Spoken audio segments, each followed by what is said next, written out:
Good news for Joe Biden, and at the same time, pretty bad news for Donald Trump, or at least enraging news. The special counsel's investigation into the Joe Biden section of the classified documents brouhaha of the past year is apparently winding down, and the report is expected to come out sometime in the next few months. But long before that, we already know, apparently, according to leaks from CNN, where this thing is going. And it is that it's going to be sharply critical of Biden and his allies' handling of classified documents, but it isn't going to result in a criminal case. So the expectation is that they are going to be criticized for having some of these documents and then willingly giving them back, but he is not going to be facing any charges for that.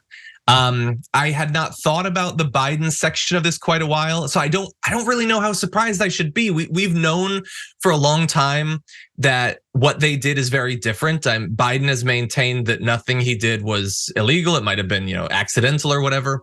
But his lawyers notified the Justice Department once they found the documents, and there's every indication that they cooperated all along in the attempt to recover those documents. We have a couple of bits of the communication between the Biden team and the National Archives and the Justice Department. And so look at the tone that they strike. In terms of taking custody, Denny Papers, yes, we are prepared to facilitate whatever access you need to accomplish NARA, taking custody of whatever materials it seems appropriate.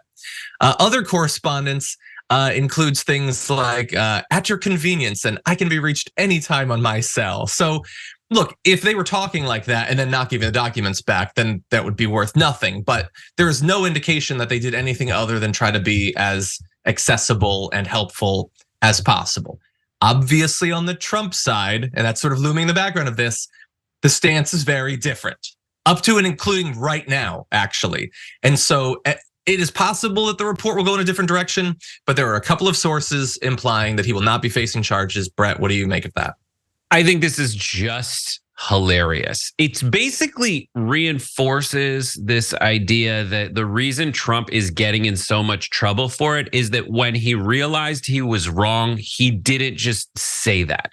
Now, that posture that Trump takes, which is like, I've never done anything wrong in my entire life, really does benefit him when he does something kind of like morally bad, but not illegal, and then just denies that it's bad, says, I won't apologize. And then to his benefit, he just appears defiant in the face of naysayers.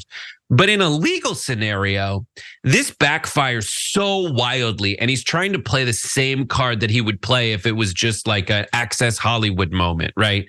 This is him trying to say that I am perfect. Everything I do is legally great, even though it's very obvious it's not. And when Biden himself was like, oh, documents, take them, I don't care. Biden actually did the right thing in that scenario. Trump did not, and Trump's gonna face the legal consequences, and Biden should not face the same legal consequences that Trump should. Yeah, look, no matter what they did, no matter how big the differences are, and we'll go through the differences between the Biden team and the Trump team, Trump allies, Trump loyalists are going to say that this is the deep state. This is like, and we'll get some of that from Trump, but like, we're not coming like swooping in at the end and trying to justify it. From the very beginning, we have been tracking the way that both of these groups have dealt with what they're being accused of, and it's been very different from the very beginning. I know a lot of you watching this have been watching from the beginning, so don't find this to be like super surprising.